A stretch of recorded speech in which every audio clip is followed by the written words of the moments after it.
5분 남았어. 갈 수 있겠지? 자정 직전. 그들은 낡은 오토바이에 시동을 걸었다. 캠퍼스 불이 꺼지는 순간 현우가 비명과 함께 외쳤다. 지훈아. 멈춰. 오토바이 위에 저거 뭐야? 심장이 멎는 듯한 공포. 헤드라이트 불빛에 비친 것은 인간이 아니었다.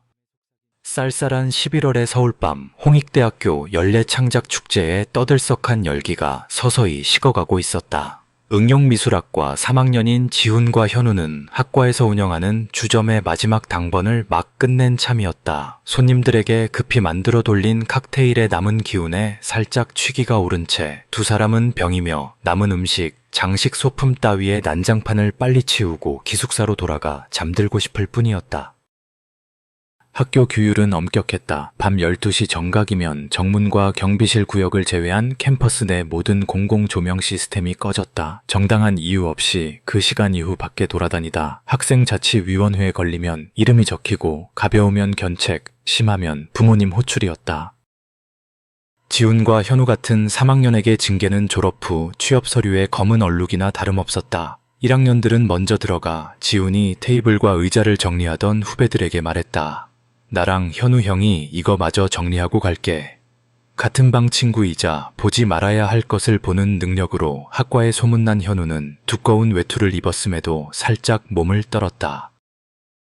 축제 시작부터 현우는 요즘 캠퍼스에 이상한 영들이 많다. 원한서린 기운이 무겁다. 특히 밤에 그렇다고 입버릇처럼 중얼거렸다. 처음엔 지훈도 그냥 웃어 넘겼다. 현우가 또 상상하거나 1학년들을 겁주려 한다고 생각했다. 하지만 몇 달 전 낡은 작업실에서 분명 아무도 없는데 거울 속에서 검은 그림자가 스쳐 지나가는 끔찍한 일을 직접 겪은 후로는 친구의 경고를 조금씩 신경 쓰기 시작했다. 그 그림자는 순식간에 사라졌지만 심장을 꿰뚫는 듯한 한기가 잊히지 않았다. 그들은 남은 술과 간식을 커다란 종이 상자에 재빨리 담아 지훈의 낡은 드림 오토바이에 실었다. 돌아가신 삼촌의 유품인 이 오토바이는 덜덜거리긴 해도 땅 좁고 사람 많은 서울에서 지훈의 주된 이동수단이었다. 5분 남았어. 현우가 휴대폰 시계를 보며 긴장된 목소리로 말했다. 갈 수 있겠지? 갈 수 있어. 여기서 정문까지 직진하다 좌회전하면 금방이야. 지훈은 가슴속에서 스멀스멀 피어오르는 막연한 불안감을 애써 감추며 침착한 척 말했다. 그들이 사는 비동 기숙사로 가려면 본관 건물을 가로지르는 콘크리트 길을 직진한 다음 사거리에서 좌회전해서 정문으로 나가는 수밖에 없었다. 그리 먼 거리는 아니었지만 곧 닥칠 어둠 속에서는 끝없이 길게 느껴졌다. 지훈이 시동을 걸자 낡은 엔진 소리가 잠시의 침묵을 깼다. 희미한 헤드라이트 불빛이 텅 빈 길 위에 노란 빛을 그렸다. 현우는 뒤에 앉아 지훈의 허리를 꽉 잡고 연신 주위를 둘러보았다. 공기는 밤의 냉기와 형언할 수 없는 압박감을 품고 무겁게 가라앉았다. 길 양옆의 고요한 강이동 건물들은 마치 수많은 검은 눈구멍 같은 창문으로 그들을 지켜보는 거대한 무생물 바위처럼 보였다. 시계가 정확히 12시를 가리키는 순간 근처 변압기에서 퍽 하는 건조한 소리가 울렸다. 캠퍼스 내 모든 가로등이 일제히 꺼졌다. 짙은 어둠이 즉시 그들을 삼켰다. 오토바이의 희미한 헤드라이트 불빛과 멀리 정문 쪽에서 새어나오는 희미한 빗줄기만이 남았다. 갑작스러운 어둠과 함께 찾아온 정적은 모든 소리를 삼켜버릴 듯 압도적이었다. 젠장, 지훈은 핸들을 꽉 잡으며 중얼거렸다. 갑자기 어둠에 휩싸이자 심장이 쿵쾅거렸다. 귀신을 본다고 주장하는 현우가 뒤에 있다는 사실이 이제는 안심이 아니라 잠재적인 공포의 원인이 되었다. 혹시 현우는 내가 못 보는 무언가를 보고 있는 게 아닐까? 오토바이는 천천히 사거리로 향했다. 지훈은 방향 지시등을 켜고 좌회전할 준비를 했다. 정문으로 향하는 길은 멀리서 오는 희미한 빛 아래 어렴풋이 보였다. 밤바람이 길가의 고목 사이를 스치며 누군가의 속삭임처럼 섬뜩한 사각거리는 소리를 냈다. 지훈이 막 핸들을 꺾는 순간 현우가 갑자기 비명을 질렀다. 목소리는 극도의 공포로 갈라져 있었다. 지훈아. 차 세워. 당장 멈춰 내려. 빨리. 현우의 비명은 밤의 어둠 속에서 날카롭고 공포에 질려 울려 퍼졌다. 지훈은 깜짝 놀라 반사적으로 급브레이크를 밟았다. 오토바이는 끼익 소리를 내며 텅 빈 사거리 한가운데 멈춰섰다. 지훈의 심장이 터질 것 같았다. 현우가 이렇게까지 겁먹은 것은 처음 보았다. 무슨 일이야? 지훈은 어둠 속에서 현우의 얼굴을 보려고 고개를 돌렸다. 내려, 빨리, 묻지 마. 현우는 거의 악을 쓰듯 소리치며 떨리는 손으로 지훈을 밀었다. 뒤뒤어, 정문 쪽으로 조용히. 뒤돌아보지 마. 원초적인 등골이 오싹한 공포가 지훈을 덮쳤다. 무슨 일이 벌어지는지 이해할 수 없었지만 현우의 목소리와 행동에 담긴 극도의 공포는 그를 망설일 수 없게 만들었다. 두 사람은 황급히 오토바이에서 뛰어내려 길 한가운데 덩그러니 남겨두었다. 현우의 말대로 그들은 정문의 희미한 불빛을 향해 미친 듯이 달렸다. 소리를 내지 않으려 애쓰며 절대로 뒤돌아보지 않았다. 자신들의 다급한 발소리와 가슴속에서 미친 듯이 뛰는 심장 소리만이 소름 끼치도록 고요한 밤의 유일한 소리였다. 바로 뒤에서 무언가가 형언할 수 없는 차갑고 악의적인 무언가가 쫓아오는 것을 느꼈다. 마침내 그들은 정문 밖으로 뛰쳐나와 경비실 부스 아래 희미한 노란 불빛 아래서 숨을 헐떡이며 멈췄다. 늙은 경비 아저씨는 안에서 졸고 있었고 방금 일어난 일은 전혀 눈치채지 못한 듯했다. 무슨 일이야? 지훈은 무릎에 손을 짚고 떨리는 목소리로 숨을 고르려 애썼다. 왜 그렇게 소리를 질렀어? 현우는 핏기 하나 없는 얼굴로 입술을 꽉 깨물고 캠퍼스 깊은 어둠 속에 남겨진 오토바이를 뚫어져라 쳐다보고 있었다. 그는 마른 침을 삼키며 그쪽을 가리켰다. 네오, 뭐 보여? 현우의 목소리는 쉬어 있었다. 지훈은 눈을 가늘게 뜨고 어둠 속을 보려고 애썼다. 오토바이의 희미한 형체와 고요한 나무들 외에는 아무것도 이상한 점을 발견하지 못했다. 아니, 아무것도 안 보여. 그냥 오토바이만 있잖아? 현우는 고개를 세차게 저었다. 얼굴에는 여전히 공포가 역력했다. 자세히 봐, 정말 아무것도 안 보여? 지훈은 다시 눈에 힘을 주었다. 여전히 어둠과 숨막히는 고요뿐이었다. 진짜 아무것도 안 보인다니까, 현우야. 너 때문에 무섭잖아. 현우가 다가와 차갑고 떨리는 손을 지훈의 어깨에 얹었다. 오토바이 앞쪽을 똑바로 봐. 다시 물을게. 정말 아무것도 안 보여? 지훈은 온 신경을 집중해서 오토바이 앞 공간을 응시했다. 어둠이 짙어지는 것 같았다. 이제는 현우의 목소리가 차가운 숨결과 함께 지훈의 귓가에 속삭였다. 네오, 이제 뭐 보여? 바로 그 순간 마치 누군가 지훈의 뇌 속 스위치를 켠 것처럼 끔찍한 광경이 눈앞에 선명하게 나타났다. 여자였다. 아니, 여자의 형상을 한 무언가가 그의 오토바이 보닛과 앞 유리에 몸을 바짝 밀착시킨 채 누워 있었다. 그 실체의 온몸은 부자연스러운 붉은색으로 뒤덮여 있었다. 신선한 피의 붉은색이 아니라 오래된 화상 자국이나 폐가에 벗겨진 페인트 같은 병적이고 섬뜩한 붉은색이었다. 길고 검은 머리카락이 헝클어져 얼굴 대부분을 가렸고 드러난 것은 눈뿐이었다. 텅 빈 붉은 눈, 그 눈이 지훈을 똑바로 응시하고 있었다. 형언할 수 없는 증오와 광기로 가득 찬 시선이었다. 지훈은 입을 벌린 채 아무 말도 하지 못했다. 온몸의 피가 얼어붙는 것 같았다. 그리고 그 실체가 움직이기 시작했다.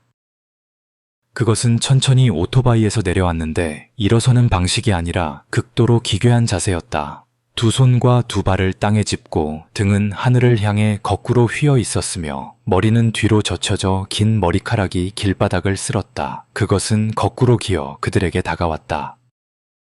가늘고 앙상한 사지가 거대한 붉은 거미처럼 섬뜩하게 움직였다. 속도는 빠르지 않았지만 움직임 하나하나가 잘못되었고 극도로 혐오스러웠다. 붉은 눈은 단 한순간도 지훈에게서 시선을 떼지 않았다. 지훈은 비명을 지르며 무의식적으로 뒷걸음질 치다가 발이 엉켜 넘어질 뻔했다. 현우가 알아들을 수 없는 무언가를 지훈이 듣지 못한 고대 언어 같은 것을 중얼거렸다. 즉시 붉은 여자는 멈춰서서 거꾸로 젖힌 머리를 들어 근처 본관 건물을 바라보았다. 그리고 붉은 연기처럼 근처 건물, 미술 기초 학부 건물의 나무 사이 어둠 속으로 순식간에 사라졌다. 그 실체가 사라진 직후 그 건물 5층의 불빛 하나가 갑자기 켜졌다. 어두컴컴한 건물 정면 한가운데 창문 하나가 밝게 빛나며 마치 밤에 막 눈을 뜬 외로운 눈동자 같았다. 지우는 심장이 여전히 미친 듯이 뛰고 숨을 헐떡이며 멍하니 서 있었다. 그는 더듬거리며 말했다. 5층 불 어떻게 켜졌지? 12시에 다 꺼졌는데? 현우는 여전히 떨리는 목소리로 지훈의 팔을 잡아 끌었다. 여기서 빨리 벗어나자. 집으로 가자.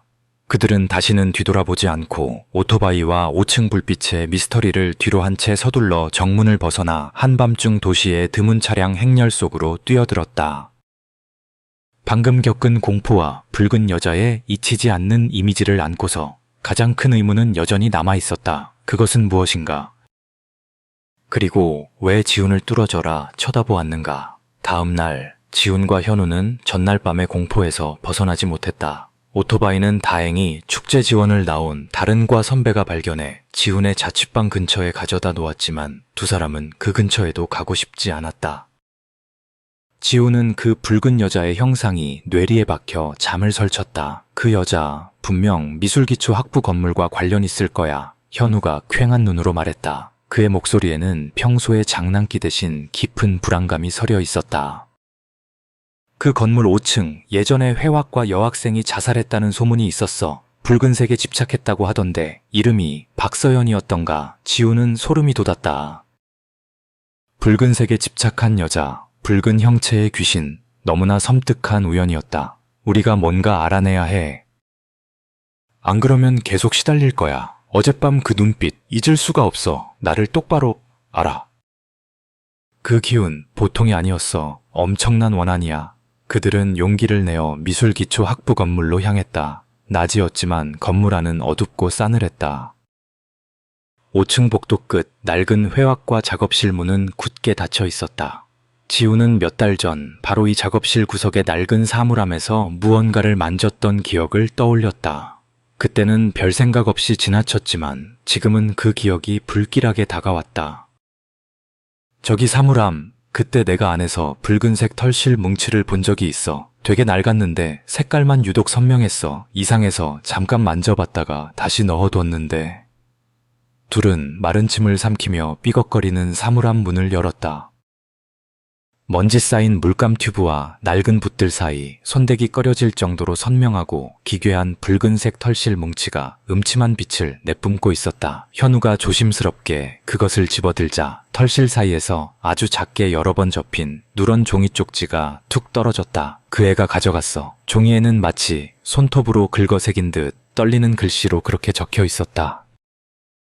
필체에서부터 깊은 원망이 느껴졌다. 그 애가 누군데 뭘 가져갔다는 거지? 지훈이 중얼거리는 순간 쾅! 사물함 문이 저절로 세게 닫혔다. 방 안의 온도가 급격히 떨어지며 입김이 하얗게 서렸다. 사물함 안에서부터 돌려줘, 내놔, 내 것, 내 소중한 것. 날카롭고 원한에 찬 여자의 목소리가 울려 퍼졌다. 목소리는 분노와 슬픔으로 뒤엉켜 있었다. 사물함 문틈으로 수십, 수백 가닥의 붉은 실들이 꿈틀거리며 뱀처럼 기어나와 지훈과 현우를 덮치려 했다. 실들은 마치 살아있는 생물처럼 그들의 발목을 휘감으려 했다. 도망쳐. 그들은 비명을 지르며 작업실을 뛰쳐나왔다. 복도를 달려 계단을 내려오는 내내 등 뒤에서 아싸 하는 섬뜩한 웃음소리와 함께 붉은 실들이 질척거리며 따라오는 듯한 환각에 시달렸다. 그 웃음소리는 절망과 조롱이 뒤섞여 있었다. 그날 밤 지훈은 자취방 침대에 누워 잠 못 이루고 있었다.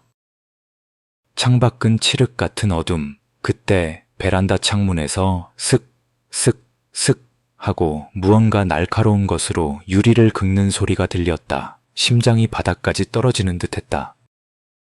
온몸에 털이 곤두섰다. 떨리는 손으로 커튼을 살짝 걷자 유리창 바로 바깥에 붉은 여자가 얼굴을 바싹 대고 서 있었다. 텅 빈 붉은 눈으로 지훈을 꿰뚫어 보며 검고 불규칙한 이빨을 드러내고 섬뜩하게 미소 짓고 있었다. 그 미소는 인간의 것이 아니었다. 순수한 악의와 집착만이 담겨 있었다. 지훈은 숨도 못 쉬고 얼어붙었다. 여자가 천천히 손을 들어 유리창에 무언가를 그리기 시작했다. 핏빛으로 보이는 끈적한 액체로. 그것은 목을 매단 사람의 형상이었다. 그 그림은 마치 살아있는 것처럼 꿈틀거리는 듯했고 붉은 액체는 천천히 유리창을 따라 흘러내렸다. 아스타! 차갑고 싸늘한 속삭임이 방 안에 울렸다. 분명 창밖의 존재는 입을 움직이지 않았는데도 그 목소리는 지훈의 귓가에, 아니 머릿속에 직접 파고드는 듯했다. 이제 너도 함께야. 지훈은 비명을 지르며 뒷걸음질 쳤다. 붉은 여자는 여전히 창밖에서 그를 보며 만족스러운 듯은 미소 짓고 있었다. 현우에게 전화하려 했지만 손이 걷잡을 수 없이 떨려 휴대폰을 제대로 잡을 수도 없었다. 이대로 미쳐버릴 것만 같았다. 이대로는 안 돼. 끝내야 해. 이 악몽을, 공포에 질려 이성을 잃을 것 같았지만 지훈은 이를 악물었다. 그는 박서연, 붉은 여자에 대한 단서를 더 찾아야 했다. 그녀의 원한은 무엇이고 왜 하필 자신을 노리는가? 그 애가 가져갔어라는 쪽지는 또 무엇을 의미하는가? 모든 것이 그 가져간 무언가와 관련이 있는 것 같았다. 다음 날 거의 뜬 눈으로 밤을 지새운 지훈은 현우와 함께 학교 도서관의 낡은 신문 자료실을 뒤졌다. 15년 전 박서연이라는 회화과 학생이 작업실에서 불의의 사고로 사망했다는 짧은 기사를 발견했다. 기사는 극도로 간략했고 마치 무언가를 숨기려는 듯한 인상을 주었다. 사고라고 표현했지만 자살이라는 소문이 파다했다는 것을 그들은 이미 알고 있었다. 그녀에게 남자친구가 있었다는 얘기도 있어 현우가 어디선가 들은 정보를 조심스럽게 꺼냈다. 사진 동아리 사람이었다던데 그 남자 때문에 엄청 힘들어했다나 봐.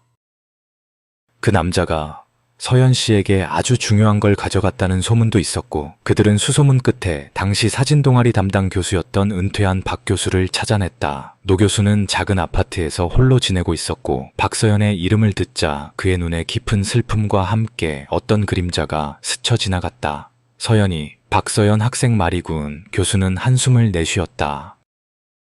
재능도 많고 열정적이었지. 특히 붉은색을 참 좋아했어. 붉은색으로 가득 찬 그림들을 보면 어딘가 불안하면서도 강렬한 에너지가 느껴졌지. 하지만 마음이 너무 여렸어. 준서라는 사진 동아리 남학생과 깊이 사귀었는데 준서가 일방적으로 이별을 통보했지. 서연이가 그걸 못 견뎌 했고 그 후 얼마 안 돼서 그런 비극이.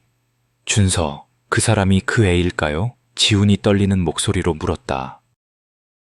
서연 씨의 무언가를 가져갔다는 박 교수는 고개를 저었다. 준서는 서연이 죽고 엄청난 충격과 죄책감에 시달렸어. 학교도 그만두고 어디론가 사라졌지. 뭘 일부러 가져갔다기보다는 서연이 마음을 찢어놓은 거겠지. 아, 그러고 보니 서연이가 준서에게 선물했던 작은 손거울이 있었는데 은으로 테두리를 두른 앤티크였지. 둘의 추억이 담긴 물건이라고 아주 아꼈어. 준서가 헤어질 때 그걸 돌려주지 않고 그냥 가져가 버렸다고 서연이가 며칠을 울며 속상해했던 기억이 어렴풋이 나네. 그깟 거울이 뭐라고. 하지만 서연이에게는 그게 마지막 희망 같은 거였을지도 모르지. 송어울, 지훈과 현우는 직감했다. 그것이 박서연의 원한이 깃든 물건, 그녀의 영혼 한 조각이 매여있는 물건일지도 모른다는 것을 그날 밤 지훈은 결심했다. 작업실로 다시 가야 했다. 박서연에게 그 거울을 찾아주겠다고, 그러니 제발 이 지긋지긋한 고리를 끊어달라고 빌어야 했다. 현우는 극구 말렸지만 지훈은 혼자 가기로 했다. 이것은 자신과 박서연의 문제였고 더 이상 현우를 위험에 빠뜨릴 수 없었다. 자정 무렵 지훈은 떨리는 손으로 5층 작업실 문을 열었다. 방은 싸늘했고 어둠 속에서 붉은 실타래만이 기괴하게 빛나고 있었다. 마치 심장처럼 희미하게 고동치는 것 같기도 했다.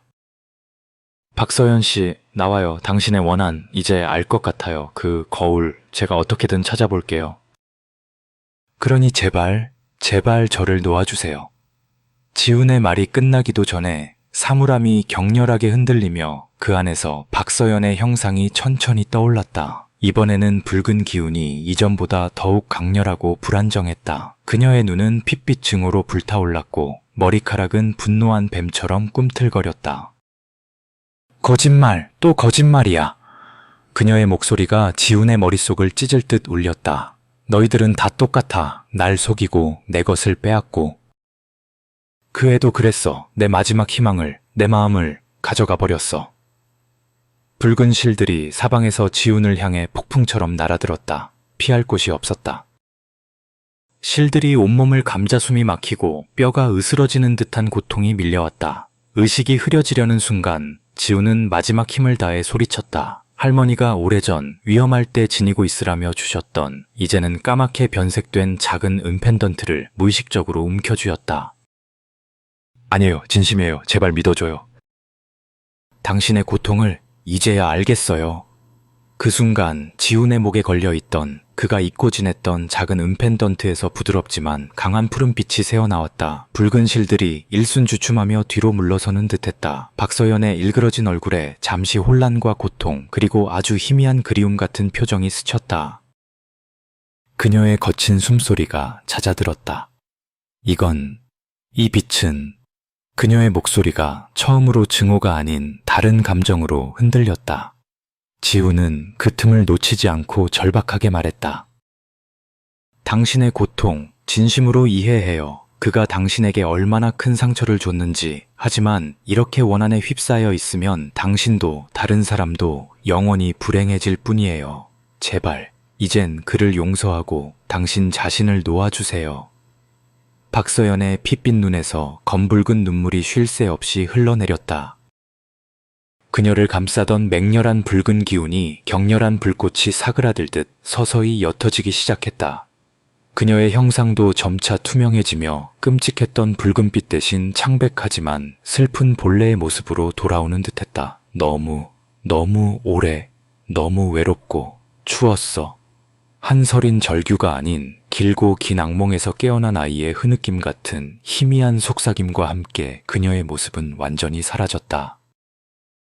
방 안을 가득 채웠던 살벌한 냉기도 거짓말처럼 가셨다. 바닥에는 빛바랜 붉은 실타래와 함께 작고 오래된 송어울 조각 하나가 떨어져 있었다. 은테두리는 검게 변색되었고 거울면은 뿌옇게 흐려져 있었지만 틀림없이 박서연이 아꼈던 그 거울의 파편일 터였다. 지훈은 한동안 그 자리에 주저앉아 거친 숨을 몰아쉬었다. 모든 것이 끝났을까? 그는 떨리는 손으로 거울 조각을 조심스럽게 주워들었다. 그 작은 파편에서 아주 희미하게 슬프지만 평온한 기운이 느껴지는 듯했다. 며칠 뒤 지훈은 수소문 끝에 지방의 작은 정신병원에서 요양 중인 준서를 찾아냈다. 그는 과거의 상처와 죄책감 속에 스스로를 가두고 세상과 단절된 채 폐인처럼 살고 있었다. 지훈은 그에게 거울 조각을 건네며 박서연의 마지막 모습과 그녀가 느꼈을 고통에 대해 담담히 전했다. 준서는 거울 조각을 받아들고 한참을 말없이 바라보다 어린아이처럼 목 놓아 오열했다. 그 울음은 참회이자 뒤늦은 애도였다. 그 후 지훈의 삶에 더 이상 기이한 일은 일어나지 않았다. 현우도 더는 이상한 기운을 느끼지 못했다. 하지만 지훈은 그 밤의 기억, 붉은 여자의 슬픈 눈빛과 마지막 속삭임을 영원히 잊지 못할 것이다. 캠퍼스의 밤은 여전히 깊고 어두웠지만 이제 지훈에게 그 어둠은 더 이상 견딜 수 없는 공포의 대상이 아니었다. 그저 풀리지 않은 슬픔과 원한을 간직한 또 다른 이야기들의 배경일 뿐이었다. 어쩌면 박서연은 완전히 사라진 것이 아니라 그저 길고 길었던 악몽에서 벗어나 비로소 평온한 잠에 빠진 것일지도 몰랐다. 지훈은 가끔 밤하늘의 달을 보며 그녀의 명복을 빌었다. 지긋지긋했던 악몽의 고리는 그렇게 아주 희미한 희망과 깊은 슬픔의 여운을 남긴 채 닫혔다.